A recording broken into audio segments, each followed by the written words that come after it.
Hello friends, आप सभी का स्वागत करते हैं। आशा करते हैं आपको हमारे वीडियो पसंद आ रहे होंगे। इससे पहले जो हमने पर्यावरणीय अध्ययन के लिए प्रश्न पत्र और प्रश्नों के उत्तर पर हमने चर्चा किया था। अब हम स्टार्ट कर रहे हैं बाल विकास से रिलेटेड। बाल विकास और मनोविज्ञान के प्रश्न यहाँ लेकर हम आए हैं। पहला प्रश्न है, शिशु का अधिकांश व्यवहार आधारित होता है, की मूल प्रवृत्ति पर होता है। किसी उद्दीपन के निरंतर दिए जाने से व्यवहार में होने वाला अस्थायी परिवर्तन क्या कहलाता है? अभ्यस्तता कहलाता है। संवेदना ज्ञान की पहली सीढ़ी है मानसिक विकास। अभिप्रेरणा की व्याख्या जन्मजात मूल प्रवृत्तियों के आधार पर की जा सकती है। ये किसने कहा है? ये मैकडूगल ने कहा है। मैकडूगल के अनुसार मूल प्रवृत्ति जिज्ञासा का संबंध संवेग कौन सा है? आश्चर्य। सीखने के अंतर्गत सिद्धांत को निम्नलिखित में से किसने बढ़ावा दिया है? गेस्टार्ट सिद्धांतवादी ने। सीखने के वे कौन से कारक हैं जो सीखने को प्रभावित करते हैं? विद्यार्थियों का शारीरिक व मानसिक स्वास्थ्य, प्रेरणा और उपलब्धि का अभिप्रेरण स्तर, उत्सुकता और इच्छा शक्ति, उपयुक्त सभी। सीखने की प्रक्रिया में विद्यार्थी द्वारा की गई त्रुटियों के संबंध में आपकी दृष्टि में निम्न में से कौन सा कथन सर्वोत्तम है? तो त्रुटियों अधिगम प्रक्रिया का भाग है, ये आपका सर्वोत्तम कथन सत्य है। एक कॉलेज जाने वाली लड़की ने फर्श पर कोट फेंकने की आदत डाल ली है। लकड़ी की मां ने उससे कहा कि कमरे से बाहर जाओ और कोट को खूंटी पर टांगो। लड़की अगली बार घर में प्रवेश करती है, कोट को हाथ पर रखकर अलमारी की तरफ जाकर कोट को खूंटी पर टांग देती है। यह किसका उदाहरण है? यह श्रृंखलागत अधिगम का उदाहरण है। सीखना क्या है? सीखने वाले के संवेगों से प्रभावित नहीं होता है, संवेगों से क्षीण संबंध रखना। सीखने वाले के संवेगों से स्वतंत्र है, सीखने वाले संवेगों से प्रभावित होता है। ये आपका राइट ऑप्शन है। सीखने की प्रवृत्ति में अभिप्रेरणा विद्यार्थियों की स्मरण शक्ति को पैना बनाती है, पिछले सीखे हुए को नए अधिगम से अलग करती है, विद्यार्थियों को एक दिशा में सोचने की योग्य बनाती है, विद्यार्थियों में सीखने के प्रति रुचि का विकास करती है। सीखने संबंधित नियोक्ता सामान्यता लड़कियों की तुलना में अधिकतम लड़कों में पाई जाती है। अधिकतम उन बच्चों में पाई जाती है जो शहरी क्षेत्रों की अपेक्षा ग्रामीण क्षेत्रों में संबंध रखते हैं। उन बच्चों में पाई जाती है विशेषता जिनके पैतृक अभिभावक इस प्रकार की समस्याओं से ग्रसित होते हैं। औसत से श्रेष्ठ बुद्धि लब्धि वाले बच्चों में पाई जाती है। तो सीखने संबंधी नियोक्ताएं समानताएं उन बच्चों में पाई जाती है विशेषता जिनके पैतृक अभिभावक इस प्रकार की समस्याओं से ग्रसित होते हैं। अल्बर्ट बैंडूरा के सामाजिक अधिगम सिद्धांत के अनुसार निम्न में से कौन सा सही है? बच्चों के सीखने के लिए प्रतिरूपण एक मुख्य तरीका है। बच्चे को सहारा देने की मात्रा एक प्रकार में परिवर्तन इस बात पर निर्भर करता है बच्चे के निष्पादन स्तर पर। बच्चे फिल्मों में दिखाए गए हिंसात्मक व्यवहार को सीख सकते हैं। यह निष्कर्ष निम्नलिखित में से किस मनोवैज्ञानिक द्वारा किए गए कार्य पर आधारित हो सकता है? अल्बर्ट बैंडूरा पर। अधिगमकर्ता का स्वनियमन का क्या अर्थ है? अपने सीखने का स्वयं अनुवीक्षण करने की योग्यता। चरित्र का विकास होता है इच्छा शक्ति द्वारा, बर्ताव एवं व्यवहार द्वारा, नैतिकता द्वारा, इन सभी के द्वारा। सीखना व्यवहार में उत्तरोत्तर सामंजस्य की प्रक्रिया है। यह कथन किसका है? यह स्किनर का है। संवेग क्या है? व्यवहार व स्नेह, क्रोध व भय, उत्तेजना या भाव में परिवर्तन। संवेग है आपका उत्तेजना या भाव में परिवर्तन। एक शिक्षिका अपने विद्यार्थियों को विभिन्न अधिगम शैलियों को संतुष्ट करने के लिए वैविध्यपूर्ण कार्यों का उपयोग करती है। वह किससे प्रभावित है? पियाजे के संज्ञानात्मक विकास से, कोहलबर्ग के नैतिक विकास से, गार्डनर के बहुबुद्धि सिद्धांत से, वाइगोत्स्की के सामाजिक सांस्कृतिक सिद्धांत से। तो वह किससे प्रभावित है? गार्डनर के बहुबुद्धि सिद्धांत से। निम्न में से कौन से कथन को सीखने की प्रक्रिया की विशेषता नहीं मानना चाहिए? शैक्षणिक संस्थान ही एकमात्र स्थान है जहां अधिगम प्राप्त होता है, इसको नहीं मानना चाहिए। वंचित वर्ग की पृष्ठभूमि के बच्चों को शिक्षा प्रदान करने के लिए शिक्षक को चाहिए, शिक्षक को क्या चाहिए? उनके बारे में अधिक जानकारी जुटाने का प्रयास करें और उन्हें कक्षा में होने वाली चर्चा में शामिल करें। दृष्टिहीन या मूक बधिर होना किस प्रकार की अक्षमता मानी जाएगी? शारीरिक अक्षमता। प्रतिभाशाली बालकों की शिक्षण विधि कौन सी है? गतिवर्धन, विशिष्ट कक्षाएं, संपन्नीकरण, ये सभी। वंचित बालकों की शिक्षा को निम्न में से किस प्रयास द्वारा नहीं बढ़ाया जा सकता है? पब्लिक स्कूलों में दाखिले दिलाकर नहीं बढ़ाया जा सकता है। एक बच्चे की कॉपी में लिखने में विपरीत छवियां, दर्पण छवि आदि जैसी गलतियां मिलती हैं। इस प्रकार का बच्चा लक्षण प्रदर्शित कर रहा है अधिगम के आवश्यकता के। सभी के लिए विद्यालयों में सभी की शिक्षा निम्नलिखित में से किसके लिए प्रचार वाक्य हो सकता है? समावेशी शिक्षा के लिए। समावेशी शिक्षा के पीछे मूलाधार यह है कि प्रत्येक बच्चे के निष्पादन के लिए मानक एक समान तथा मानकीकृत होने चाहिए। समाज में विभिन्नता है और विद्यालयों में इस विभिन्नता के प्रति संवेदनशील होने के लिए समावेशी होने की आवश्यकता है। हमें विशेष आवश्यकता वाले बच्चों के ऊपर दया करने की आवश्यकता है और सुविधाओं तक उनकी पहुंच होनी चाहिए। तो आपका ये राइट ऑप्शन है। अगला प्रश्न है, मानसिक रूप से पिछड़े बालकों की विशेषता होती है संवेगात्मक रूप से अस्थिर, रुचियां सीमित होती हैं, निरंतर अव्यवस्था का होना, ये सभी। तो ये सभी आपका राइट ऑप्शन है। मंद बुद्धि बालकों की विशेषता नहीं है, तो इसमें सीखने की मंद गति विशेषता है। अमूर्त चिंतन का प्रभाव, ये भी विशेषता है। शारीरिक दोष, ये भी विशेषता है। मौलिकता, ये विशेषता नहीं है। प्रयास और भूल सिद्धांत के प्रतिपादक कौन है? थॉर्नडाइक है। प्रतिभाशाली बालकों की समस्या है समूह में शामिल होना है। अध्यापन विद्या, ये भी है। स्कूल विषयों और व्यवसायों की चयन की समस्या, ये भी है। तो राइट ऑप्शन आपका क्या हो गया? इनमें से उपयुक्त सभी। निम्नलिखित में से कौन सा एक कथन समावेशन का सबसे अच्छा वर्णन करता है? यह एक दर्शन है कि सभी बच्चों को नियमित विद्यालय प्रणाली में समान शिक्षा प्राप्त करने का अधिकार है। ये आपका सबसे अच्छा वर्णन करता है। शिक्षार्थी जो पहले सीख चुके हैं उनकी पुनरावृत्ति और प्रत्यास्मरण में शिक्षार्थियों की मदद करना महत्वपूर्ण है, क्योंकि नई जानकारी को पूर्व जानकारी से जोड़ना सीखने को समृद्ध बनाता है। आकलन शिक्षण अधिगम प्रक्रिया का अभिन्न अंग है, क्योंकि बच्चों को अंक दिए जाने चाहिए ताकि वे समझ सके कि अपने सहपाठियों की तुलना में कहाँ पर हैं। आकलन से अध्यापक बच्चों के अधिगम को समझता है और उसके अपने शिक्षण की परिपुष्टि भी होती है। यही आपका राइट ऑप्शन है। इनमें से किनका नाम सृजन शास्त्र के पिता से जुड़ा हुआ है? इसमें से गाल्टन का नाम सृजन शास्त्र के पिता के नाम से जुड़ा हुआ है। भारत में अधिकांश कक्षाएं बहुभाषी होती है और इसे शिक्षक द्वारा के रूप में देखा जाना चाहिए, इसे संसाधन के रूप में देखा जाना चाहिए। यदि किसी छोटे बच्चे में अपने आसपास बैठने वाले अन्य बच्चों की छोटी छोटी चीजें चुराने की आदत है, तो शिक्षक के रूप में आप इस संबंध में सबसे पहले क्या उपाय करेंगे? उस बच्चे को डांटेंगे और या यदि ना माने तो पिटाई करेंगे? नहीं, निगेटिव चीज तो करना ही नहीं है। उस बच्चे की आचरण पुस्तिका में उसकी इस आदत का उल्लेख करेंगे? नहीं। इस बात की ओर ध्यान नहीं देंगे? नहीं। बच्चे के माँ बाप से मिलकर यह जानने की कोशिश करेंगे कि बच्चे की इस आदत का क्या कारण है, और तत्पश्चात दोनों मिलकर आदत छुड़ाने की कोशिश करेंगे। तो ये आपका राइट ऑप्शन होगा। विशिष्ट बालक का संबंध है बुद्धि स्तर। जिस वक्र रेखा में प्रारंभ में सीखने की गति तीव्र होती है और बाद में यह क्रमशः मंद होती जाती है, उसे क्या कहते हैं? उन्नतोदर वक्र कहते हैं। निम्नलिखित में से कौन सा कथन बच्चों की त्रुटियों के संबंध में सबसे उपयुक्त है? बच्चों की गलतियां एक खिड़की के समान होती है, यह जानने के लिए वो इस प्रकार सोचते हैं। यही आपका राइट आंसर है। विशेष आवश्यकताओं वाले बच्चों से व्यवहार करने के लिए निम्नलिखित दार्शनिक दृष्टिकोण में से किनका अनुसरण किया जाना चाहिए? उन्हें समावेशी शिक्षा का और नियमित विद्यालयों में अध्ययन करने का अधिकार प्राप्त है। निम्नलिखित में से कौन सा व्यवहार बच्चे की अधिगम नियोगिता की पहचान करता है? इनमें से कम अवधान विस्तार और उच्च शारीरिक गतिविधियां? नहीं।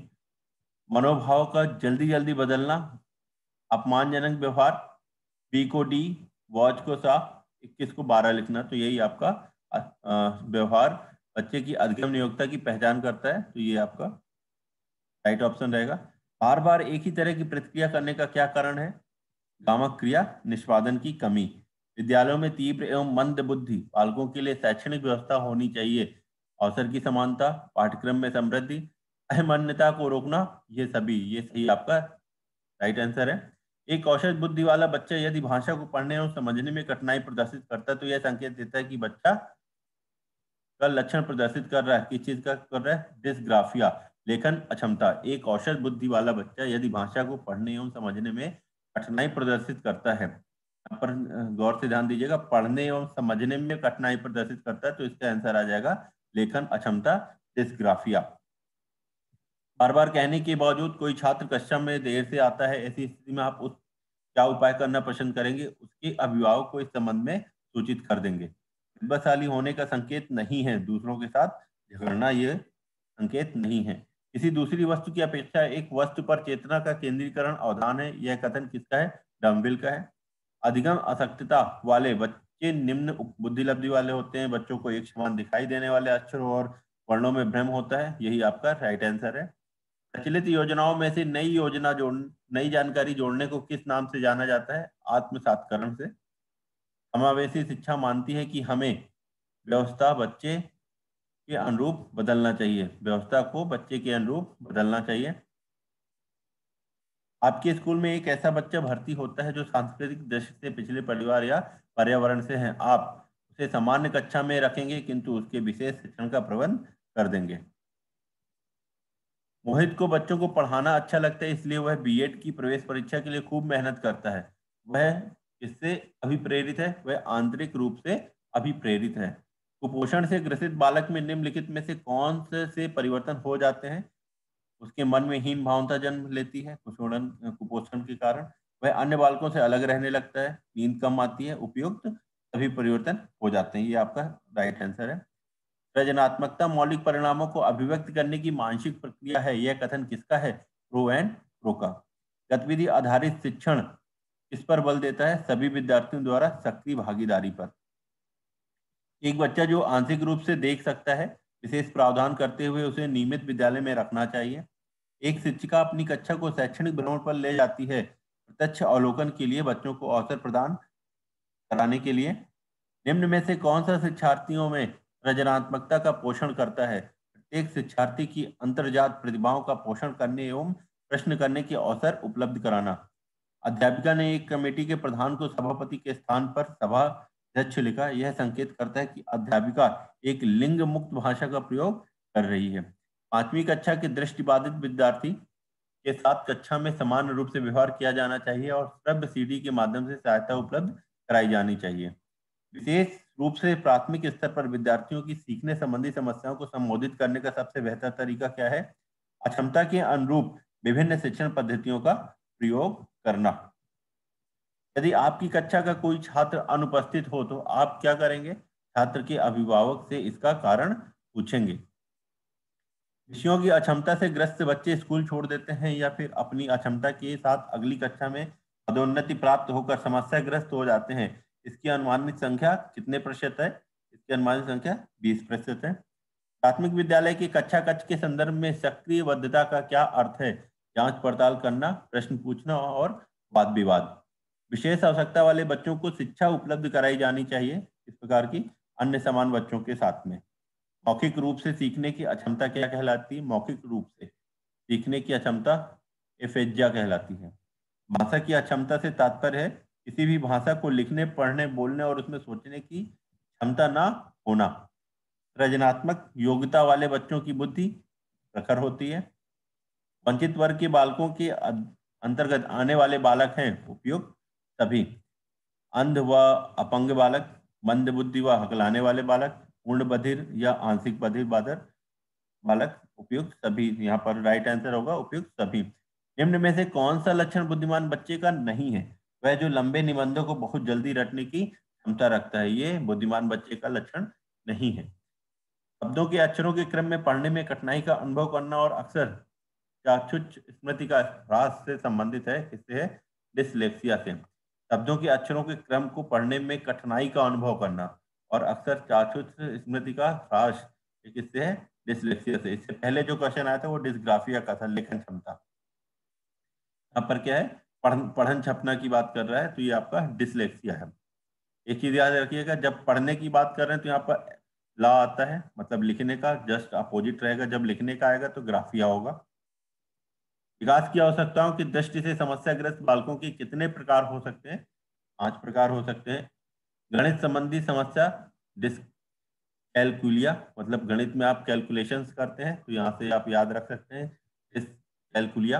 वे शिक्षार्थी जो संबद्ध ज्ञान और शैक्षणिक दक्षता की हार्दिक इच्छा प्रदर्शित करते हैं, उनके पास होता है निष्पादन उपागम अभिज्ञान अभिविन्यास। सीबीएसई द्वारा प्रस्तावित समूह परियोजना गतिविधि का एक सशक्त साधन है सामाजिक भागीदारिता को सुगम बनाना।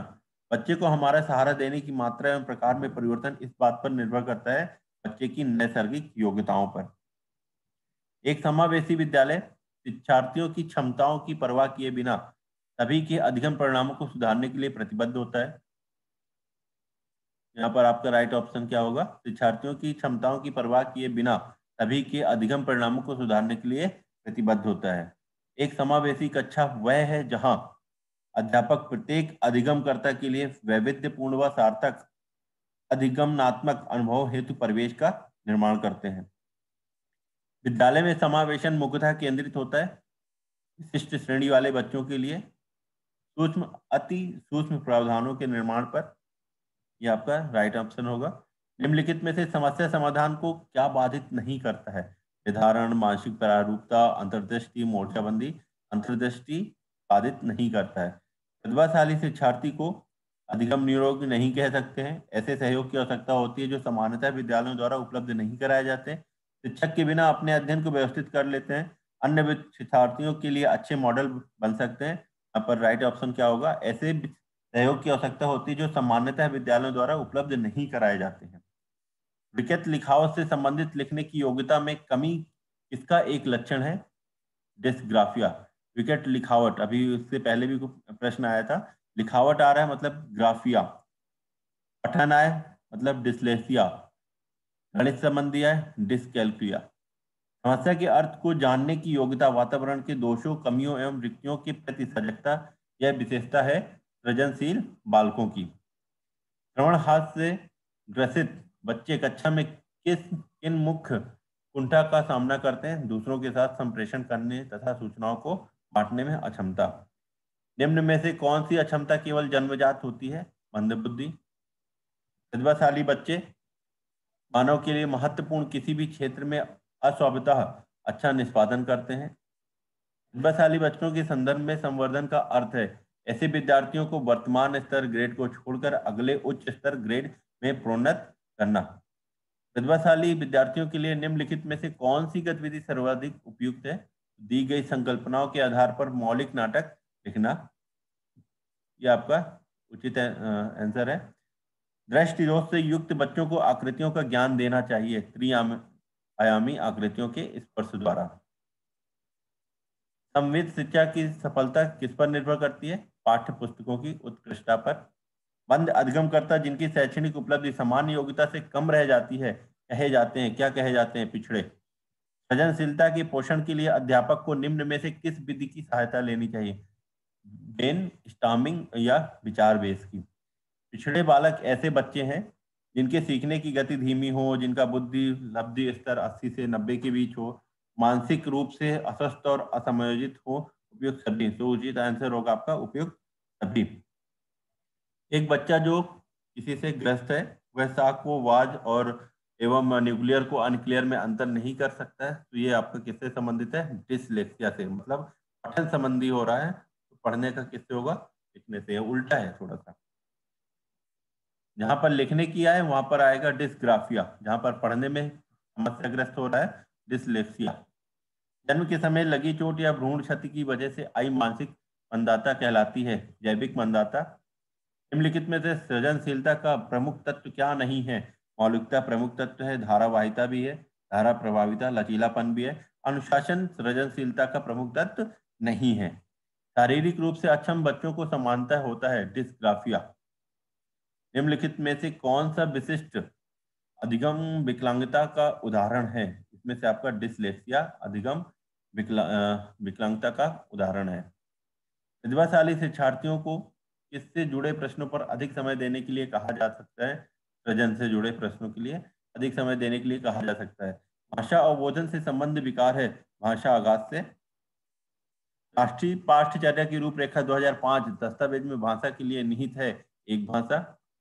निचली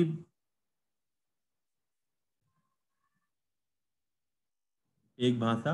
राष्ट्रीय पाठ्यचर्या की रूपरेखा 2005 दस्तावेज में भाषा के लिए निहित है एक भाषा।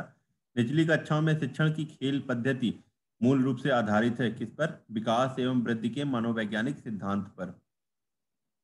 एक शिक्षिका अपने आप कभी भी प्रश्नों के उत्तर नहीं देती। वह अपने विद्यार्थियों को उत्तर देने के लिए समूह चर्चाएं और सहयोगात्मक अधिगम अपनाने के लिए प्रोत्साहित करती है। यह उपागम के किस सिद्धांत पर आधारित है? यह उपागम के सक्रिय भागीदारी पर आधारित है। एनसीएफ 2005 की संस्तुतियों के अनुसार कक्षा 1 एवं 2 के विद्यार्थियों के लिए मूल्यांकन का तरीका होना चाहिए। क्या होना चाहिए? परीक्षण के आधार पर, लिखित मौखिक परीक्षण के आधार पर, मौखिक परीक्षण के आधार पर, लिखित परीक्षण के आधार पर। इसका जो उचित आंसर होगा वो रहेगा राइट आंसर मौखिक परीक्षण के आधार पर। अपने विद्यार्थियों के लिए एक शिक्षक में अच्छी जानकारी होनी चाहिए बाल मनोविज्ञान की, बच्चों को समझने की प्रवृत्ति, विषय वस्तु के प्रति विद्यार्थियों के मत। उपयुक्त सभी आंसर। ठीक है, तो राइट आंसर क्या रहेगा यहाँ पर? उपयुक्त सभी की। राष्ट्रीय पाठ्यचर्या की रूपरेखा 2005 के अनुसार अधिगम अपने स्वभाव में किस है, मतलब क्यों स्वभाव में सक्रिय और सामाजिक है। इसका राइट आंसर होगा सक्रिय और सामाजिक। बच्चों में ज्ञान की रचना करने और अर्थ का निर्माण करने की क्षमता होती है। इस परिप्रेक्ष्य में एक शिक्षक की भूमिका क्या हो सकती है? निर्देशक की भूमिका। यहाँ पर राइट आंसर होगा निर्देशक की भूमिका। एक अन्वेषक के रूप में बालक अपनी समस्याओं की खोज किस रूप में करता है? निरीक्षण के रूप में, सामान्यीकरण, प्रमाणीकरण। इसमें राइट आंसर होगा ये सभी। प्राथमिक विद्यालय शिक्षक को अपने विद्यार्थियों को अभिप्रेरित करने के लिए निम्नलिखित में से किस रणनीति को अपनाना चाहिए? प्रत्येक गतिविधि के प्रेरक के रूप में प्रोत्साहन, पुरस्कार और दंड का उपयोग के लिए, बच्चों को उनकी रुचियों के अनुसार अपने लक्ष्य निर्धारित करना और उन्हें पाने के उद्यम में सहायता करना, पूरी कक्षा के लिए मानक लक्ष्य निर्धारित करना और उनकी उपलब्धि के आकलन के लिए कठोर मानदंड निर्धारित करना, प्रत्येक विद्यार्थी में अंक लाने के लिए स्पर्धा को प्रोत्साहित करना। तो राइट आंसर क्या रहेगा? बच्चों में उनकी रुचियों के अनुसार अपने लक्ष्य निर्धारित करना और उन्हें पाने के उद्यम में सहायता करना, ये आपका राइट आंसर रहेगा। आशा करते हैं दोस्तों आपको ये वीडियो हमारे पसंद आया होगा। अब नया पार्ट हम लेकर आएंगे नई बाल विकास और मनोविज्ञान की सीरीज में। जुड़े रहिए हमारे साथ। पसंद आए तो आप लाइक शेयर जरूर ज़्यादा से ज़्यादा करिएगा। जय हिंद, जय भारत।